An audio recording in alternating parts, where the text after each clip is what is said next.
हरे कृष्ण। श्री सत्यनारायण भगवान की जय। प्रिय भक्तजनों, आज का यह पावन समय, यह शुभ घड़ी आप सभी के जीवन में सुख, शांति और समृद्धि लेकर आए, इसी मंगल कामना के साथ हम आप सभी का स्वागत करते हैं आज के इस वीडियो में।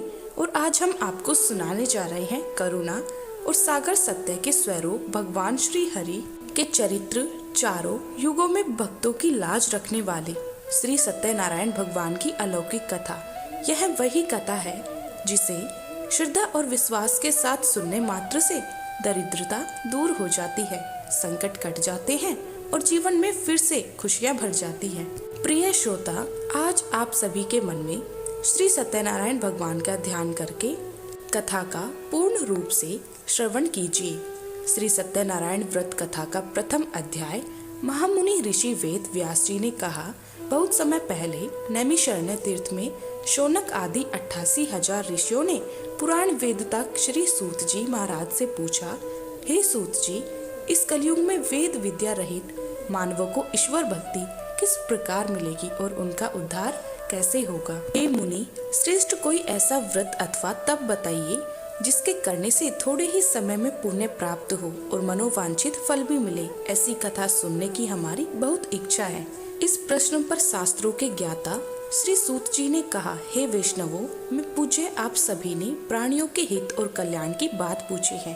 अब मैं उस श्रेष्ठ व्रत को आप लोगों से कहूँगा जिसे श्रेष्ठ मुनि नारद जी ने श्री लक्ष्मी नारायण भगवान से पूछा था और श्री लक्ष्मी नारायण भगवान ने मुनि श्रेष्ठ नारद जी को बताया था। आप सब भी यह कथा ध्यान पूर्वक सुनिए। देवर्षि नारद दूसरों के कल्याण हेतु सभी लोकों में घूमते हुए एक समय मृत्यु लोक में जा पहुँचे। वहाँ पर बहुत सी योनियों में जन्मे प्राय सभी मनुष्यों को अपने कर्म अनुसार अनेक कष्टों से पीड़ित देखकर उन्होंने विचार किया कि किस प्रयास के करने से निश्चय ही प्राणियों के कष्टों का निवारण हो सकेगा।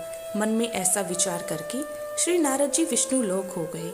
वहाँ श्वेत वर्ण तथा 4 भुजाओं वाले देवों के ईश नारायण को, जिनके हाथों में शंख, चक्र, गदा तथा पद्म थे तथा वरमाला धारण किए हुए थे, उन्हें देखकर देवर्षि उनकी स्तुति करने लगे। नारद जी ने कहा, हे भगवान, आप तो अत्यंत शक्तिवान हैं। मन तथा वाणी भी आपको नहीं पा सकती। आपका आदि मध्य अंत भी नहीं है। आप निर्गुण स्वरूप सृष्टि के कारण भक्तों के कष्टों को नष्ट करने वाले हो। आपको मेरा शत शत नमन है। नारद जी ने इस प्रकार की स्तुति सुनकर विष्णु भगवान बोले, हे योगी राज, आपके मन में क्या है? आपका किस कार्य हेतु यहाँ आगमन हुआ है? निसंकोच कहिए। तब देवर्षि नारद ने कहा, प्रभु, मृत्यु लोक में सब मनुष्य जो अनेक योनियों में पैदा हुए हैं, अपने अपने कर्मों द्वारा अनेक प्रकार के कष्टों के कारण दुखी है। हे स्वामी, यदि आप मुझ पर दया रखते हैं तो बताइए कि उन मनुष्यों के सब कष्ट थोड़े से ही प्रयत्न में किस प्रकार दूर हो सकते हैं? तब श्री विष्णु भगवान ने कहा, हे नारद, मनुष्य को कल्याण हेतु आपने यह बहुत उत्तम प्रश्न किया है। जिस व्रत के करने से मनुष्य मोह से छूट जाता है, वह व्रत मैं तुमसे कहता हूँ, सुनो। अति पुण्य दान करने वाला स्वर्ग तथा मृत्यु लोक दोनों में दुर्लभ एक अति उत्तम व्रत है जो आज मैं तुमसे कहता हूँ। सत्यनारायण भगवान का यह व्रत विधि विधान अनुसार संपन्न करने पर मनुष्य इस धरती पर सभी प्रकार के सुख भोग कर मरणोपरांत मोक्ष को प्राप्त करता है। श्री विष्णु भगवान के ऐसे वचन सुनकर नारद मुनि बोले, हे भगवान, उस व्रत का विधान क्या है, फल क्या है? इससे पूर्व किसने यह व्रत किया है तथा किस दिन यह व्रत करना चाहिए? कृपया मुझे आप यह सभी विस्तार से बताइए तथा समझाइए। तब नारद जी की बात सुनकर श्री हरि बोले, दुख और शोक को दूर करने वाला यह सभी स्थानों पर विजय दिलाने वाला व्रत है। मनुष्य को भक्ति और श्रद्धा के साथ शाम को श्री सत्यनारायण भगवान की पूजा धर्म परायण होकर ब्राह्मणों और बंधु बांधवों के साथ करनी चाहिए। भक्ति भाव से ही नैवेद्य केले का फल, घी, दूध और गेहूं को आटा सवाया ले। गेहूं ना मिले तो गेहूं के स्थान पर साठी का आटा, शक्कर या गुड़ लेकर और सभी भक्षण योग्य पदार्थों को मिलाकर भगवान को भोग लगाए। ब्राह्मणों सहित बंधु बांधवों को भी भोजन कराए। उसके बाद स्वयं भोजन करे। भजन कीर्तन के साथ भगवान की भक्ति में लीन हो जाए। इस तरह से सत्यनारायण भगवान का यह व्रत करने पर मनुष्य की सारी इच्छाएं निश्चित रूप से पूर्ण हो जाती है। इस काली काल अर्थात कलयुग में मृत्यु लोक में मोक्ष का यही एक सरल उपाय बताया गया है। इससे थोड़े ही समय में तथा अल्प धन में ही महान पुण्य की प्राप्ति हो सकती है। सभी प्रेम से बोलिए श्री सत्यनारायण भगवान की जय। प्रथम अध्याय संपूर्ण हुआ। अब सुनिए द्वितीय अध्याय। श्री सूत जी महाराज से कहा, हे ऋषियों, जिन्होंने प्राचीन काल में इस व्रत को किया है उनका इतिहास मैं आप सबसे कहता हूँ। ध्यान से सुनिए। अति सुंदर काशीपुर नगरी में एक अति निर्धन ब्राह्मण रहा करता था। वह भूख और प्यास से व्याकुल होकर हर समय दुखी रहता था। ब्राह्मणों से प्रेम करने वाले श्री हरि विष्णु भगवान ने उनको दुखी होकर एक दिन एक बूढ़े ब्राह्मण का वेश धारण कर निर्धन ब्राह्मण के पास जाकर बड़े आदर से पूछा, हे ब्राह्मण, तुम प्रत्येक क्षण की ही दुखी होकर पृथ्वी पर क्यों घूमते हो? हे श्रेष्ठ ब्राह्मण, आप व्यथा अपना दुख मुझसे कहो, मैं सुनना चाहता हूँ। कष्टों से घिरे उस ब्राह्मण ने कहा, मैं निर्धन ब्राह्मण हूँ, भिक्षा के लिए पृथ्वी पर मारा मारा फिरता हूँ। हे भगवान, यदि आप मुझसे इससे मुक्ति पाने का कोई उपाय बता सकते हो तो कृपया मुझे बताइए। वृद्ध ब्राह्मण का रूप धारण किए हुए श्री विष्णु भगवान ने कहा, हे ब्राह्मण जी, श्री सत्यनारायण भगवान मनोवांछित फल देने वाले हैं, इसीलिए तुम उसका विधि अनुसार पूजन करो, जिसके करने से मनुष्य सब दुखों से दूर हो जाता है। दरिद्र ब्राह्मण को व्रत का संपूर्ण विधान बतलाकर बूढ़े ब्राह्मण का रूप धरे श्री सत्यनारायण भगवान अंतर ध्यान हो गए। वृद्ध ब्राह्मण ने जिस प्रकार व्रत को बतलाया है मैं उसको अवश्य विधि विधान सहित करूँगा, ऐसा निश्चय कर वह दरिद्र ब्राह्मण घर चला गया। परंतु उस रात ब्राह्मण को नींद नहीं आई। अगले दिन वह सुबह जल्दी उठा और श्री सत्यनारायण भगवान का व्रत करने का निश्चय कर भिक्षा मांगने के लिए चल दिया। उस दिन उसको भिक्षा में अधिक धन मिला, जिससे उसने पूजा का सभी सामान खरीदा तथा घर आकर अपने बंधु बांधवों के साथ विधि पूर्वक भगवान श्री सत्यनारायण का व्रत किया, जिसके करने से वह निर्धन ब्राह्मण सब कष्टों से छूटकर अति धनवान हो गया। उस समय से वह ब्राह्मण प्रत्येक महाव्रत करने लगा। सत्यनारायण भगवान के व्रत को जो शास्त्र विधि के अनुसार श्रद्धा पूर्वक करेगा वह सब कष्टों से छूटकर मोक्ष को प्राप्त करेगा। जो भी मनुष्य श्री सत्यनारायण भगवान का व्रत करेगा वह सब कष्टों से छूट जाएगा। इस प्रकार नारद जी ने सत्यनारायण भगवान का कहा हुआ यह व्रत मैंने तुमसे कहा है। हे श्रेष्ठ ब्राह्मणों, अब आप और क्या सुनाना चाहते हो मुझसे कहो। तब ऋषियों ने कहा, हे मुनीश्वर, संसार से उस विप्र से सुनकर फिर किस किस ने इस व्रत को किया, हम सब यह भी सुनना चाहते हैं। मुनियों ने ऐसा सुनकर श्री सूत जी से फिर कहा, हे मुनिगणों, जिस प्राणी ने इस व्रत को किया है उन सब की कथा भी सुनो। एक समय वह धनी ब्राह्मण बंधु बांधवों के साथ शास्त्रीय विधि के अनुसार अपने घर पर श्री सत्यनारायण भगवान का व्रत कर रहा था। उसी समय एक लकड़ी बेचने वाला बूढ़ा व्यक्ति वहां आया। उसने सिर पर रखा लकड़ियों का गट्ठा बाहर रख दिया और ब्राह्मण के मकान में चला गया। प्यास से व्याकुल लकड़हारे ने विप्र देखा। वह भूख प्यास सब कुछ भूल गया। उसने उस ब्राह्मण का अभिनंदन किया और पूछा, हे ब्राह्मण देवता, आप यह किसका पूजन कर रहे हो? इस व्रत को करने से क्या फल मिलता है, कृपया मुझे भी बताइए। तब उस ब्राह्मण देवता ने कहा, सब इच्छाओं को पूर्ण करने वाला यह श्री सत्यनारायण भगवान का व्रत है। इनकी ही कृपा से मेरे यहाँ धन और ऐश्वर्य का आगमन हुआ है। तब ब्राह्मण देवता ने व्रत के विषय में ज्ञात कर वह लकड़हारा अत्यंत प्रसन्न हुआ और भगवान का चरणामृत लेकर भोजन करने के पश्चात वह अपने घर को गया तथा अगले दिन लकड़हारा ने अपने मन में संकल्प लिया कि आज गांव में लकड़ी बेचने से जो कुछ भी धन मिलेगा उसी से भगवान सत्यनारायण का मैं व्रत करूंगा। मन में ऐसा विचार कर वह लकड़हारा लकड़ियों का गट्ठर अपने सिर पर रखकर जिस नगरी में धनवान लोग रहा करते थे ऐसे सुंदर नगर में गया। उस दिन उसे उन लकड़ियों के दाम पहले दिनों से चौगुना मिले।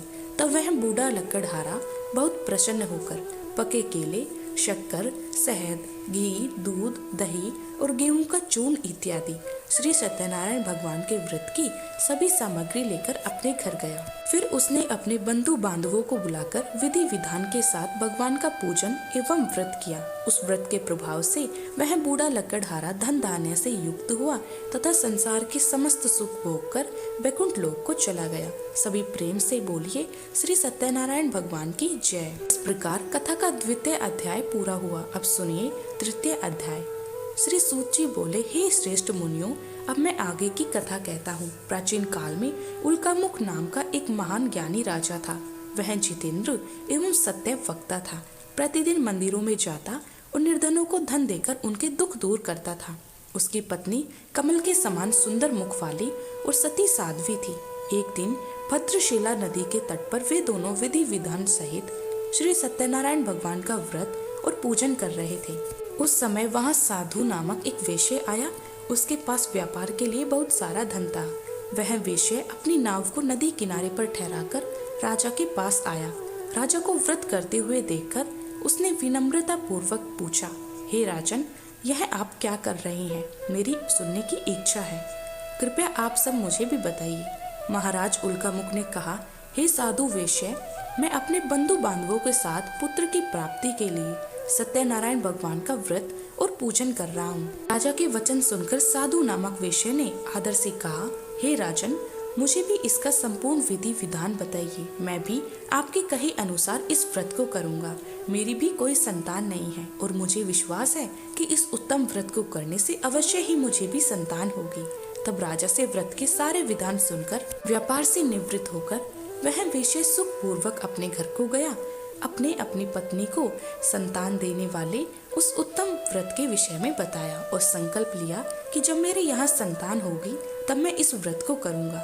वेश्या ने यह वचन अपनी पत्नी लीलावती से भी कहे। एक दिन उसकी पत्नी लीलावती श्री सत्यनारायण भगवान की कृपा से गर्भवती हो गई। 10वें महीने में उसके यहाँ एक अति सुंदर कन्या को जन्म दिया। दिनों दिन वह कन्या इस तरह बढ़ने लगी जैसे शुक्ल पक्ष का चंद्रमा बढ़ता है। कन्या का नाम उन्होंने कलावती रख दिया। तब लीलावती ने मीठे शब्दों में एक दिन अपने पति को याद दिलाया कि आपने जो भगवान का व्रत करने का संकल्प लिया था, अब आप उसे पूर्ण कीजिए। साधु वेश्य कहने लगा, हे प्रिय, मैं कलावती के विवाह पर इस व्रत को करूँगा। इस प्रकार अपनी पत्नी को आश्वासन देकर वह व्यापार करने विदेश निकल गया। कलावती अपने पिता के घर में बढ़ने लगी। लौटने पर साधु ने जब नगर में सखियों के साथ अपनी वयस्क होती पुत्री को खेलते देखा तो उसके विवाह की चिंता होने लगी।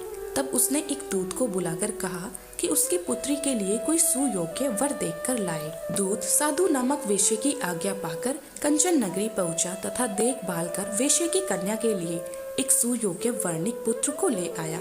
उस सुयोग्य लड़के के साथ साधु नामक वेश्या ने अपने बंधु बांधवों सहित प्रसन्नचित होकर अपनी पुत्री का विवाह कर दिया। दुर्भाग्य से वह विवाह के समय भी श्री सत्यनारायण भगवान का व्रत करना भूल गया। इस बार अब की बार श्री सत्यनारायण भगवान अत्यंत क्रोधित हो गए। उन्होंने वेश्या को श्राप दिया कि तुम्हें दारुण दुख प्राप्त हो। इसके कुछ समय बाद अपने कार्य में कुशल वह वेश्या अपने दामाद सहित नावों का बेड़ा लेकर व्यापार करने के लिए सागर के समीप स्थित रत्नसारपुर नगरी में गया। रत्नसारपुर पर चंद्रकेतु नामक राजा राज्य करता था। दोनों ससुर जमाई चंद्रकेतु राजा के उस नगर में व्यापार करने लगे। एक दिन श्री सत्यनारायण भगवान की माया से प्रेरित एक चोर राजा चंद्रकेतु का धन चुराकर भाग रहा था। राजा के दूतों को अपने पीछे से आते देखकर चोर ने घबराकर राजा के धन को वेश्या की नाव में चुपचाप छुपा दिया, जहाँ से ससुर जमाई ठहरे हुए थे, और वहाँ से भाग गया। जब दूतों ने नाव की तलाशी ली तो चोरी किया हुआ धन नाव में ही निकाला। तब उन्होंने ससुर दामाद को ही चोर समझा और वे उन ससुर दामाद को बांधकर ले गए तथा राजा के समीप पहुंचकर बोले, महाराज, आपका धन चुराने वाले यह 2 चोर हम पकड़कर लाए हैं, आप देखकर आज्ञा दीजिए। तब राजा ने बिना उस विषय की कोई बात सुने उन्हें कारागार में डालने की आज्ञा दे दी। इस प्रकार राजा की आज्ञा से उनको कारावास में डाल दिया गया और उनका सारा धन भी छीन लिया गया। सत्यनारायण भगवान के कोप के कारण ही उस वेश्या की पत्नी लीलावती और पुत्री कलावती भी घर पर बहुत दुखी हुई। उनका सारा धन चोर चुरा कर ले गए। मानसिक और शारीरिक पीड़ा तथा भूख प्यास से अति दुखी होकर भोजन की आस में कलावती एक ब्राह्मण के घर पर गई। उसने ब्राह्मण को श्री सत्यनारायण भगवान का व्रत विधि पूर्वक करते देखा। उसने कथा सुनी तथा श्रद्धा पूर्वक प्रसाद ग्रहण करके रात को घर आई तो घर पर माता ने कलावती से पूछा, हे पुत्री, तू अब तक कहाँ रही? मैं तेरे लिए बहुत चिंतित थी।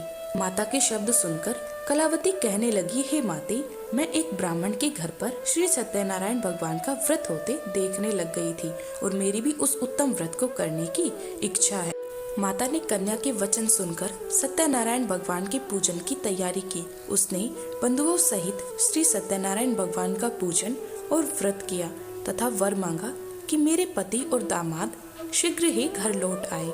साथ ही विनती की कि हे प्रभु, अगर हमसे कोई भूल हुई हो तो हम सभी का अपराध क्षमा करो। श्री सत्यनारायण भगवान इस व्रत से प्रसन्न हुए। उन्होंने राजा चंद्रकेतु को स्वप्न में दर्शन देकर कहा, हे राजन, जिन दोनों वेश्यों को तुमने बंदी बनाकर रखा है वे दोनों ही निर्दोष हैं। उन्हें प्रातःकाल ही छोड़ दो।